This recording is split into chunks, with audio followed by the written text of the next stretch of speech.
ईद के दिन बहुत मुश्किल होता है क्योंकि मैं इसलिए रिलेट कर सकती हूँ कि 2 साल पहले मैंने अपनी अम्मी को खोया।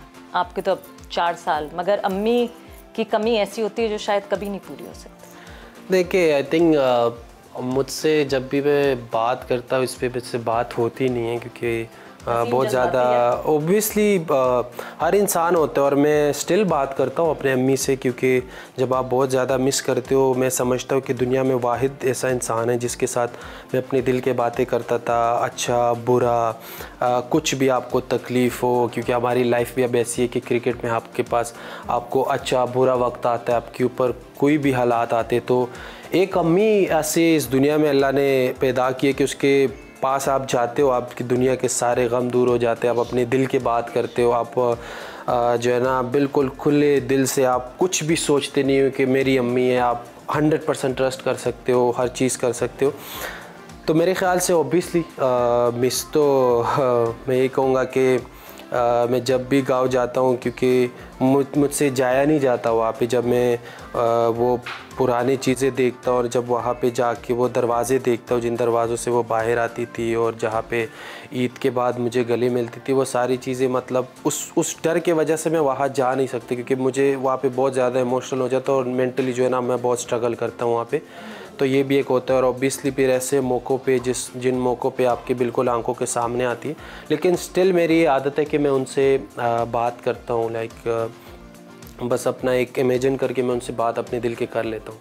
नहीं, ये तो बहुत ज़रूरी है और ये कनेक्टिविटी मेरे ख्याल से ये उम्र भर आपकी बनी रहेगी, ये कनेक्टिविटी। मगर कभी वो कहते हैं ना, आप जब नमाज़ पढ़ते हैं तो कभी नमाज में अल्लाह से शिकवा करते हैं कि थोड़ी देर तो और होता, मैं डेब्यू कर लेता, मुझे वो पाकिस्तान की किट में देखती। कभी मैं ये बातें बहुत करता था और ये बातें मैं बहुत ज़्यादा करता था, और मैं इतना मैं आपको ये बात बता दूं कि मैं इतना मेंटली जो है ना वो स्ट्रेस में चला गया था कि एक टाइम पे तो जब मेरा डेब्यू हुआ तो मैं ऐसे बातें करने लग गया था कि जो मेरे कोचेज़ वगैरह मेरे रूम में आए हैं, मैनेजर मेरे रूम में आए, तो उन्होंने कहा कि अल्लाह ताला नाराज़ हो जाते हैं आप किस तरह की बातें करें। तो उसके बाद क्योंकि मैंने बहुत ज़्यादा स्ट्रगल किया, जो कि मैं बताता नहीं हूँ, ज़्यादातर मेरी कोशिश होती है कि मैं लाइक अपनी गम अपनी चीज़ें आप क्या दुनिया के सामने लाते हो, पर ये था कि 1 साल तक तो मैं दवाइयाँ लेते रहा, क्योंकि मेरे जहन से वो चीज़ें निकलती नहीं जाती थी। और फिर उसके अलावा मेरे दिमाग इतने को वीक हो गए कि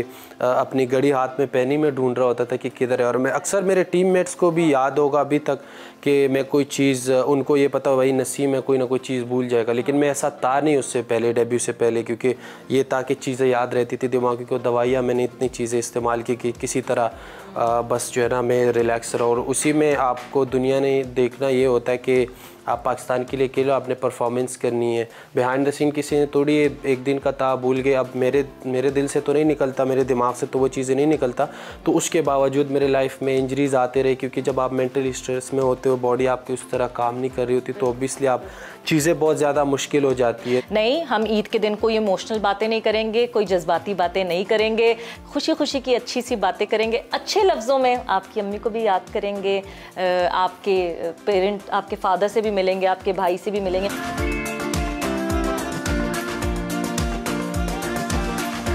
और जब हम बात करते हैं कि फैमिली का सपोर्ट कितना इंपॉर्टेंट होता है, नसीम से हमने बहुत मज़े की गुफ्तगू की, आप लोगों ने भी बहुत एंजॉय किया होगा, मगर जितना इम्पॉर्टेंट रोल फैमिली का होता है, सपोर्ट सिस्टम का होता है, वो तो हम सबको पता है।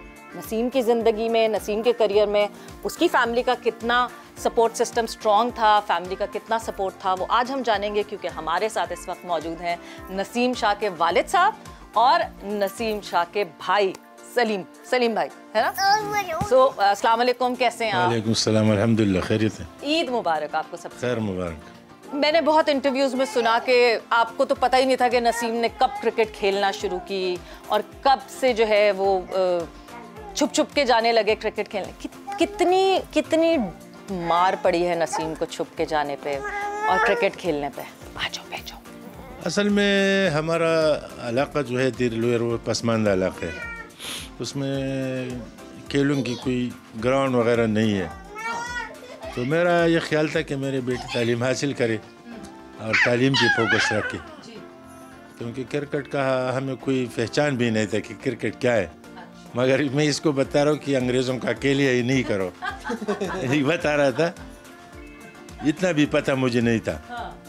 तो फिर जब ये खेल रहा था रात को, कहीं रमज़ान में जा रहा था, फिर को जब दीवार पलांग करके घर आ रहा था, तो हमारा इलाका भी तो ख़तरनाक इलाका, ऐसा नहीं कि जैसे पुरअमन इलाका तो नहीं है लाहौर जैसा। तो हम इसको मार रहे थे फिर कि यार ऐसा नहीं करो, दीवार की तरफ नहीं आओ, रात को घर से नहीं निकलो। तो इस वजह से इसको मार पड़ रहा था। सारे नहीं बता देना बस थोड़े थोड़े। नहीं, मगर जो आपने वो कहा ना अंग्रेज़ों का खेल है, तो नसीम ने जब डेब्यू किया और नसीम जब ऑस्ट्रेलिया गया तो वहाँ कहीं कहीं नसीम को लगा कि ये सही बात थी, है ना? ऐसा हुआ? बिल्कुल ऐसा ही है, क्योंकि स्टार्ट में तो ये समझता था कि बाकी जो ये लोग कह रहे हैं, हमें तो शौक़ बहुत ज़्यादा था कि हम किसी तरह क्रिकेट खेलें, लेकिन ये लोग अपने हिसाब से बोल रहे थे कि क्योंकि इनको लग रहा था कि क्रिकेट जो है ना ये एक फजूल सा खेल है और इन्होंने यहाँ से कहाँ पे ये लोग खेल सकेंगे। तो ये मेरे बड़े भाई इन्होंने भी काफ़ी मतलब इनको रिक्वेस्ट की कि अच्छा खेलता है, क्योंकि इनको भी लोग बताते थे कि यार अच्छा खेलता है। तो उस टाइम बोलते थे यार ये अंग्रेज़ों का खेल है। तो वो वैसे ही मजाकन मैंने फिर जब ऑस्ट्रेलिया में हमको रन्स पड़े बहुत ज़्यादा ऑब्वियसली वहाँ पे तो बंदा बहुत हाँ जी, तो मैंने कहा यार वाकई अंग्रेज़ों का ही खेल है लाइक मतलब मजाकन, बाकी तो ऑब्वियसली मैं उस डेब्यू के हवाले से ज़रूर आपसे बात करूँगी।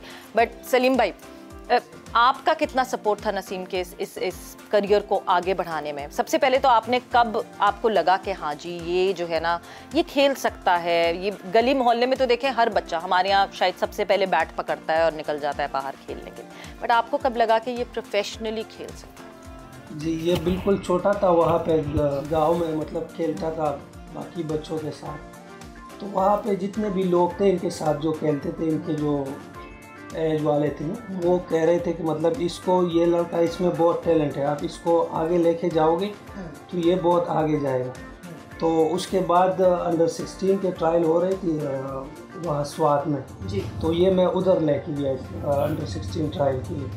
तो ये वहाँ पे जो इसने ट्रायल दी तो सबसे छोटा भी ये था और सबसे फास्ट बॉलिंग भी ये कर रहा था। तो वहाँ पे जितने भी क्राउड थे उसने हमें बताया कि यार ये लड़का बहुत आगे जाएगा। उस वक़्त मुझे लगा, उससे पहले मैंने कभी इसको नहीं देखा था कि मतलब ये इतना फास्ट बॉलिंग करता है या इतना अच्छा है। लोग हमें कहते थे, लेकिन मैंने कहा यूँ कहते हैं तो चलो कोई बात नहीं। लेकिन वहाँ पे जब मैंने इनको देखा खुद तो मुझे उधर से आइडिया हो गया कि ये बहुत आगे जाएगा। उसके बाद फिर हम ये इधर लेके आए लाहौर में हमारा बिज़नेस था।